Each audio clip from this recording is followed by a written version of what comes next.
আসসালামু আলাইকুম। নতুন বাংলায় আপনাদের সবাইকে শুভেচ্ছা। সাফ নারী ফুটবল 2024 ফাইনালে বাংলাদেশের মেয়েরা নেপালকে 2-1 গোলে পরাজিত করে দ্বিতীয়বারের মতন সাফের শিরোপা বাংলাদেশকে উপহার দিল।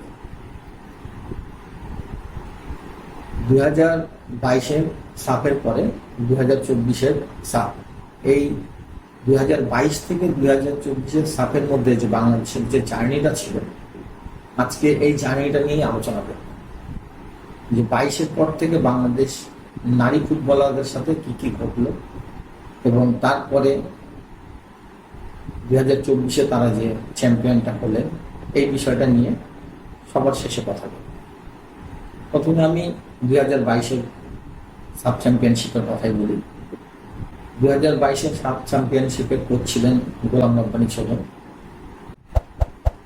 টেকনিক্যাল ডিরেক্টর ছিলেন পল স্মল।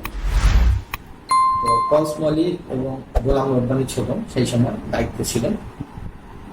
ছোটন ভাই তো অনেক লম্বা সময় ধরে কোচিং করাইছেন দলকে, প্রায় 8-10 বছর ধরে মেয়েদের সাথে একসাথে ছিলেন।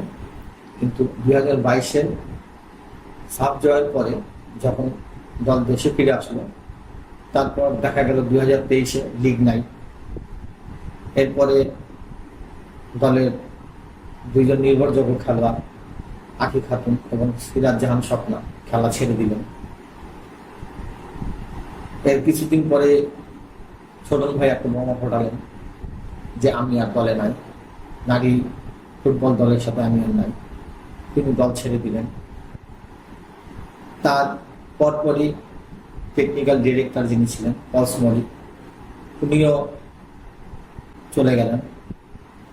ঠিক এইরকম একটা সময় দলের দায়িত্ব দেয়া হলো সহকারী কোচ মাহবুবুর রহমান লিটুর উপর।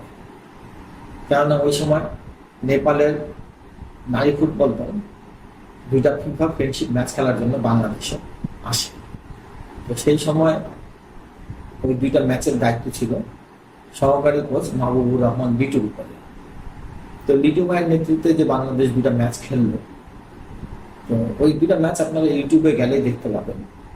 খুব একটা ভালো খেলেনি বাংলাদেশ, অথচ আমরা 6 মাস আগেই বা 4 মাস আগেই আমরা সাব জিতে আসছিলাম। এর পরপরই এই ম্যাচটা, 2টা ম্যাচে প্রথম ম্যাচ 1-0 এক গোলে ড্র হয়, দ্বিতীয় ম্যাচে 0-0 ড্র হয়। দ্বিতীয় ম্যাচে শেষে ট্রাইব্রেকার হয়, ট্রাইব্রেকারে বাংলাদেশ নেপালের সাথে হেরে যায়, কিন্তু ওইটা ফিফা ফ্রেন্ডশিপ ম্যাচে কাউন্ট হবে না। ফিফা ফ্রেন্ডশিপে ওই 2টার ম্যাচ ড্র হিসাবেই ধরা হবে। তো এরপরে আমরা দেখলাম যে দলে নতুন কোচ নিয়োগ পেলেন, তিনি হচ্ছেন সাইফুল বারী টিটু। তো টিটু ভাইয়ের নেতৃত্বে বাংলাদেশ নারী ফুটবল দল প্রথমে সফর করল এশিয়ান গেমস। এশিয়ান গেমসে যখন বাংলাদেশ দল গেল, সেখানে বাংলাদেশ দল 3টা ম্যাচ খেললো। প্রথম ম্যাচ জাপানের সাথে 8-0 গোলে হারলো। দ্বিতীয় ম্যাচ বাংলাদেশ খেললো ভিয়েতনামের সাথে 6-1 গোলে হারলো। তৃতীয় ম্যাচ ছিল সেই আমাদের চিরপরিচিত নেপালের সাথে ম্যাচটা আমরা 1-1 গোলে ড্র করলাম। কিন্তু খেলা যে খুব একটা ভালো খেলছি তা না।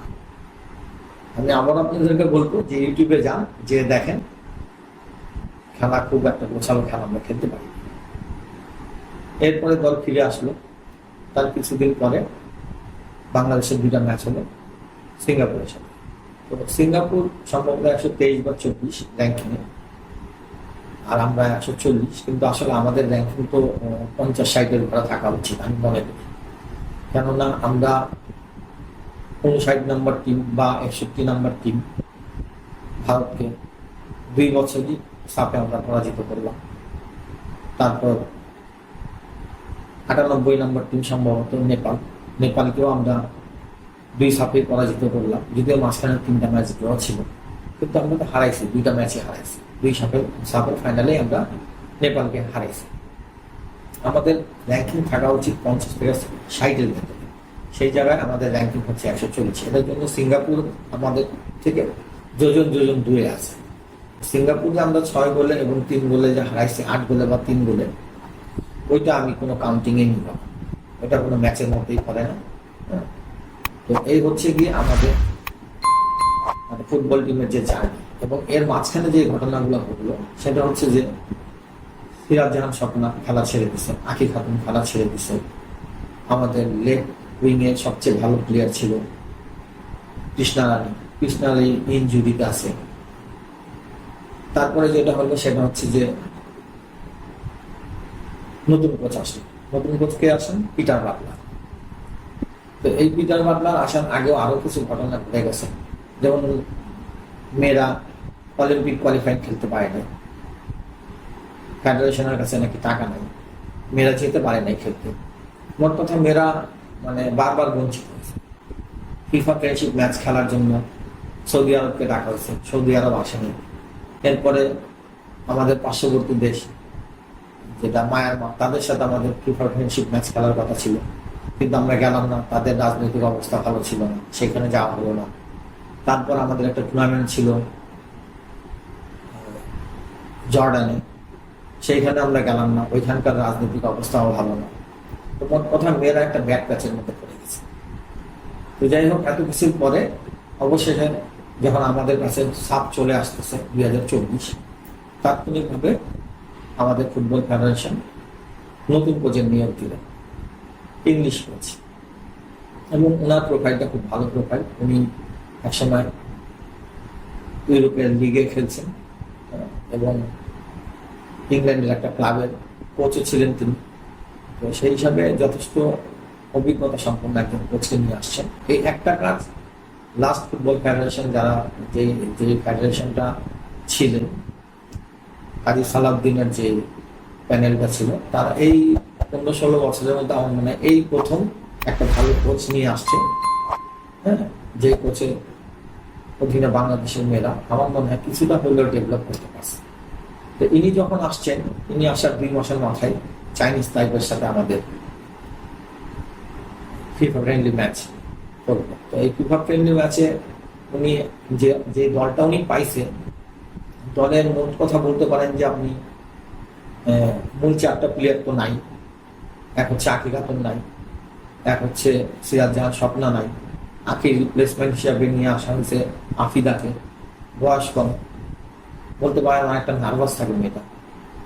তারপর সিরাজ জাহান স্বপ্না, তার রিপ্লেসমেন্ট কিন্তু মানে ওইভাবে তৈরি করতে পারে। এই এতগুলা কোচ, হ্যাঁ, তারা কেউই কিন্তু তার রিপ্লেসমেন্ট তৈরি করতে পারে। এরপরে আমি যদি বলি কৃষ্ণা ইনজুরিতে, সেই ইনজুরি অনেক লম্বা সময় ধরে সেই ইনজুরিতে আছে। তারপর যদি আমি বলি সানজিদা আউট অফ ফর্মে আছে, একেবারেই ফর্ম নাই বলতে পারেন সানজিদা।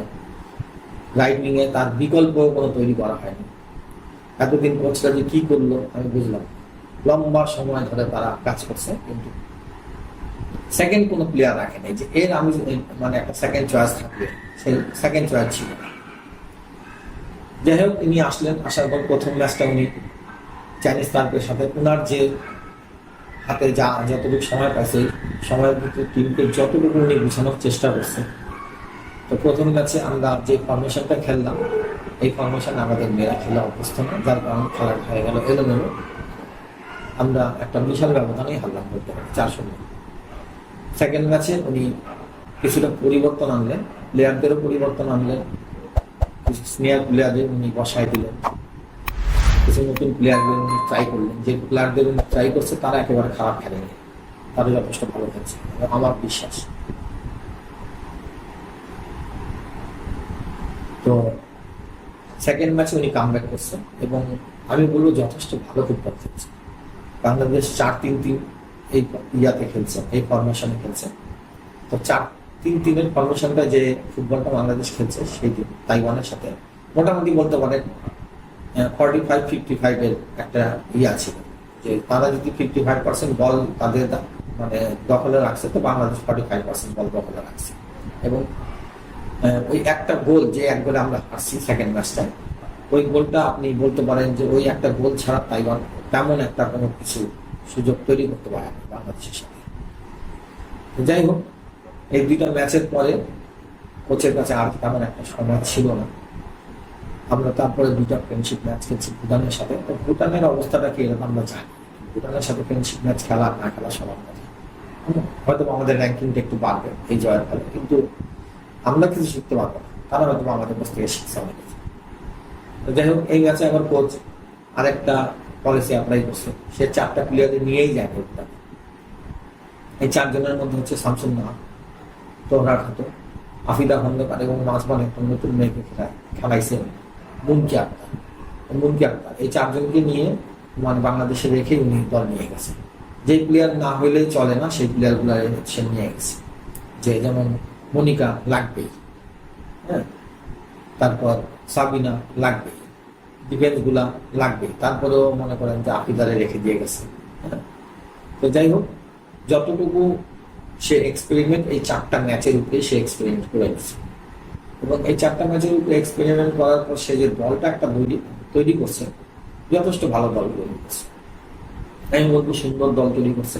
এবং আমরা যে ম্যাচগুলো খেলছি, মানে প্রথম ম্যাচ আমাদের যেটা পাকিস্তানের সাথে ছিল, এটা নিয়ে অনেকে অনেক কথা বলছে, কিন্তু কোচ কিন্তু একই কথা বলছে যে আমি আমার মেয়েদের উপরে স্যাটিসফাইড, তারা যে ফুটবল খেলছে আমি সন্তুষ্ট তাদের খেলার উপরে। প্রত্যেক দিন কারো ভালো যায় না, হ্যাঁ, আজকে আমাদের খারাপ গেছে, বা আমার মেয়েরা খারাপ খেলে, আমার মেয়েরা ভালো খেলছে, হ্যাঁ, তার কথায় তিনি প্রমাণ করে দিচ্ছেন যে না, আমার মেয়েরা আমার আস্থা আছে, এবং তারা সেই আস্থার প্রতিদান দিচ্ছে। পরবর্তী ম্যাচে তারা ঘুরে দাঁড়াইছে শক্তিশালী ইন্ডিয়ার সাথে। তারা প্রথমেই একদম ফার্স্ট হাফেই একটা 3-0 একটা এমন একটা স্কোর লাইন তৈরি করে দিচ্ছে যে ম্যাচ ওইখানেই শেষ করে দিচ্ছে। পরবর্তীতে ইন্ডিয়া একটা গোল পরিশোধ করছে, বাট ম্যাচ ওইখানেই শেষ হয়ে গেছে। তো এইরকম একটা চ্যাম্পিয়ন টিমের সাথে আপনি এইভাবে স্ট্রেট ভিক্টরি, এটা কিন্তু 4টিখানি কথা। তারপর সেমিফাইনাল ভুটানকে নিয়ে এবার অনেকে অনেক কিছু বলছে যে ভুটান সে আগের দল নাই, হ্যাঁ অবশ্যই পরিবর্তন হয়েছে, তা আমাদেরও পরিবর্তন হয়েছে। তারা পরিবর্তন হয়েছে, তারা আমাদেরকে 1 গোল দিচ্ছে, 1 গোল কম খাইছে। আমরা 8 গোলে জিতছিলাম, এবার 7 গোলে জিতছি, সমস্যা তো নাই। তো যাই হোক, তো এই হচ্ছে কি অবস্থা। এখন যদি আপনারা বলেন যে আমাদের মেয়েরা কতটুকু ডেভেলপ করবে, আমাদের মেয়েরা লাস্ট 6 মান্থ বা 7 মান্থে অনেক অনেক ডেভেলপ করছে, যেটা মানে মানে বলে বোঝানো যাবে না। আমরা 2022-এর যে সাপটা জিতছিলাম, সেইখানে ইন্ডিয়ার যে দলটা ছিল, সেই দলে বালা দেবী ছিল না, মানিষা কল্যাণ ছিল না। মোট কথা বলতে পারেন যে টিমটা আসছে, তাদের যে গোলকিপার সে অস্ট্রেলিয়ার লিগ খেলে, কিছু প্লেয়ার আছে এশিয়ার কাজাকিস্তানে খেলে। কাজাকিস্তানকে বলা হয় সেন্ট্রাল এশিয়ার ফুটবলের পাওয়ার হাউস। তো এখন এই যে টিমটা নিয়ে আসছে এবার তারা, এই মানের টিম তো গতবার তাদের ছিল। নেপালের কথা বলবেন, নেপালের ম্যাক্সিমাম প্লেয়ার ইন্ডিয়ার লিগ খেলে, এর মধ্যে একজন দুবাইয়ে খেলে। তারপরে তাদের যে আঞ্জিলা টুম্পা আছে, উনি খেলেন ইউরোপের একটা লিগে, ইউরোপিয়ান চ্যাম্পিয়ন্স লিগে খেলেন সাবিত্রা ভান্ডারী। তো যে টিমটা এখন নেপাল আর ইন্ডিয়া আছে, সেই ধরনের টিম গতবার ছিল। এইবারের টিম অনেক এক্সপিরিয়েন্স এবং অনেক টেকনিক্যালি অনেক অনেক স্ট্রং টিম ছিল। এই টিমগুলোর এগেনস্টে এবার আমাদের মেয়েরা যা খেলছে, যেটা মানে ধারণাতীত। কারণ ইন্ডিয়া এবং নেপালের মেয়েদের যে এক্সপিরিয়েন্স ছিল, ওই হিসাবে আমাদের মেয়েদের তেমন কোনো এক্সপিরিয়েন্স নাই বলেই চলে। তারা বিভিন্ন দেশের লিগ খেলে তাদের যে অভিজ্ঞতা অর্জন করছে, সেই তুলনায় আমাদের মেয়েরা তাদের সামনে অত অভিজ্ঞ ছিল। এবং তারা যতটুকু শিখছে এই 6 মাসে, এই কোচের আন্ডারে, কোচ তাদের কোথায় কোথায় ল্যাকিংস আছে এই জিনিসগুলো খুঁজে খুঁজে বের করছে এবং সেই জিনিসগুলো শুনতেছে। আপনি একটা জিনিস খেয়াল করে দেখেন যে প্রথম ম্যাচে বাংলাদেশ পাকিস্তানের সাথে 1-1 গোলে ড্র করছে, পাকিস্তানকে তো বাংলাদেশ 8 গোল দিচ্ছে। তাহলে এখন বাংলাদেশ কেন 8 গোল না, 6 গোল দিচ্ছে? তারা বাংলাদেশ কেন 2 বছর পরে সেই টিমের সাথে 1-1 গোলে ড্র করলো? আমি এই কথার উত্তর আপনাকে দিব। ছোটন ভাই যখন করছিলেন, তখন বাংলাদেশ দল 2022-এ সাব চ্যাম্পিয়নশিপ খেলতে যাওয়ার আগে ফিফা ফ্রেন্ডশিপ ম্যাচ খেলছে কার সাথে? মালয়েশিয়ার সাথে। মালয়েশিয়ার সাথে তারা প্রথম ম্যাচে 6-0 করে জিতলো। তার 2 দিন পরেই আবার দ্বিতীয় ম্যাচে খেলতে নামলো, একটা গোল করতে পারে, ম্যাচ 0-0 হয়ে গেছে। তো ওইটা তো 2 দিন আগে পরের হিসাব। 2 দিন আগে আপনি 6 গোল দিচ্ছেন, 2 দিন পরে আপনি একটা গোল দিতে পারেন, কারণ কি 11টা প্লেয়ার নিচে নেমে গেছে, আপনি কি করবেন? তো এই একই ঘটনা তো আপনার পাকিস্তানের দিন হচ্ছে। পাকিস্তানের দিন 11 জন প্লেয়ার নিচে নামে খেলছে, আপনি কি করবেন? আপনার মেয়েরা তো যথেষ্ট চেষ্টা করছে, 11টা প্লেয়ার যে টিমের নিচে নামে খেলে, তারপরে আবার যদি কাউন্টার অ্যাটাকে একটা গোল দিয়ে দিচ্ছে, হ্যাঁ, তাহলে তো এমনি অবস্থা খারাপ হয়ে গেছে। তো আমাদের মেয়েরা যথেষ্ট ভালো ফুটবল খেলছে, ম্যাচটা ড্র করে আমরা বের হতে পারছি।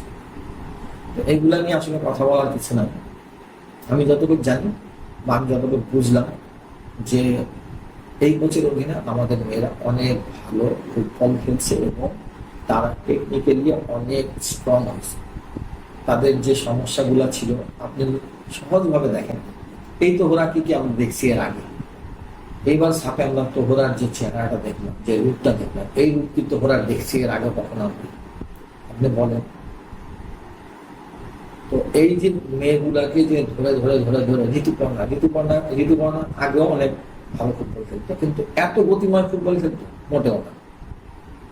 তো আসলে বিষয় হচ্ছে যে আমরা মানে যোগ্য লোকের, মানে যোগ্য যে ব্যক্তি তাকে আমরা মূল্যায়ন করতে পারি না, এটা হচ্ছে আমাদের সমস্যা।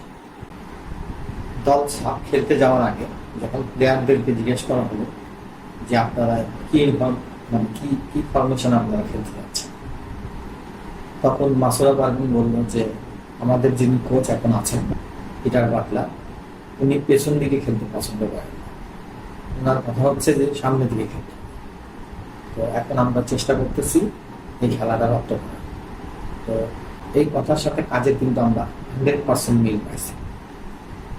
বাংলাদেশ দল যখন সাপ খেলতে গেল, একটা ম্যাচেও আপনি বলতে পারবেন না যে বাংলাদেশ কখনো ডিফেন্স খেলছে।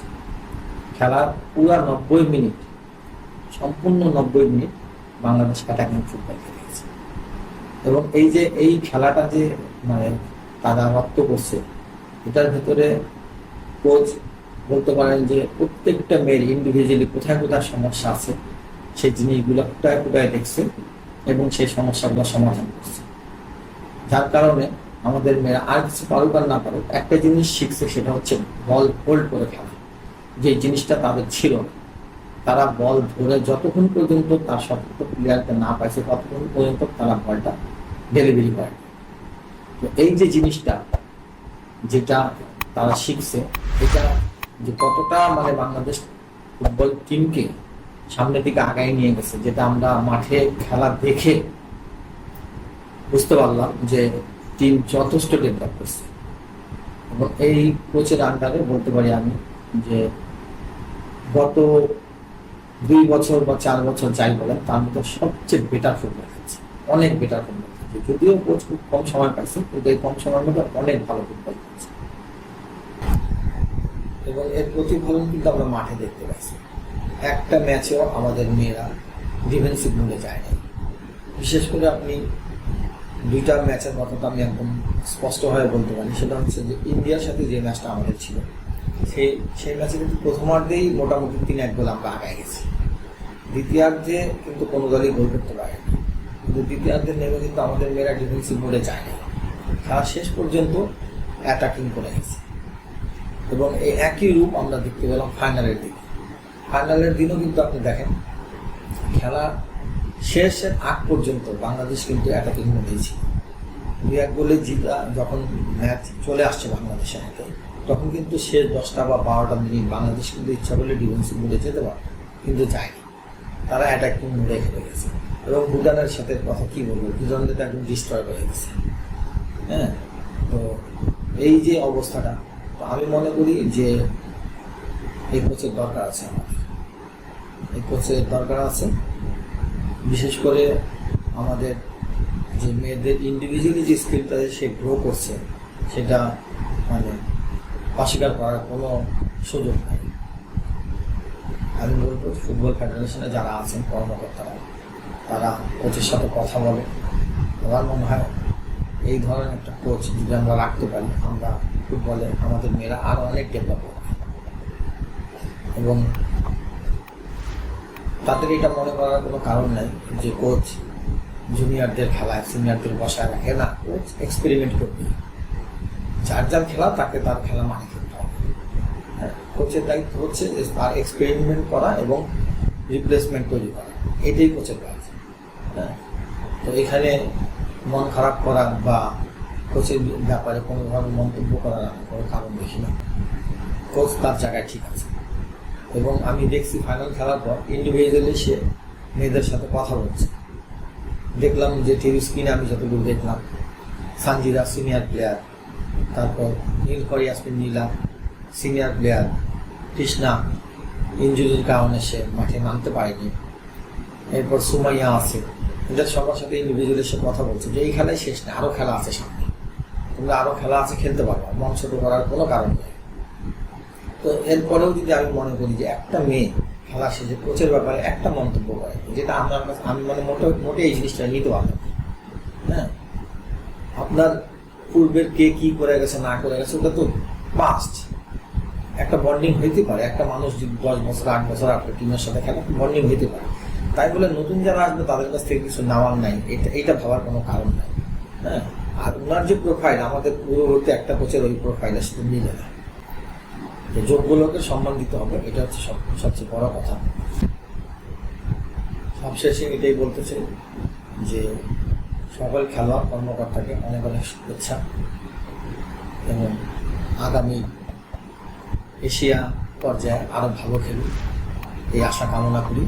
এবং নারী উইংয়ের যে চেয়ারম্যান আছেন পূজার তাকেও, ওনাকে তো আমি অবশ্যই ধন্যবাদ জানাই যে এই ধরনের একটা কোচকে খুঁজে বের করে আনা হওয়া অনেক বড় একটা বিষয়। তো আমি আশা করব যে উনি কথা বলবেন কোচের সাথে, যদি সম্ভব হয় রাখা, তাহলে আমাদের জন্য অনেক ভালো হবে। তো ইনশাল্লাহ আবার কথা হবে। আজকে অনেক কথা বললাম। আসসালামু আলাইকুম।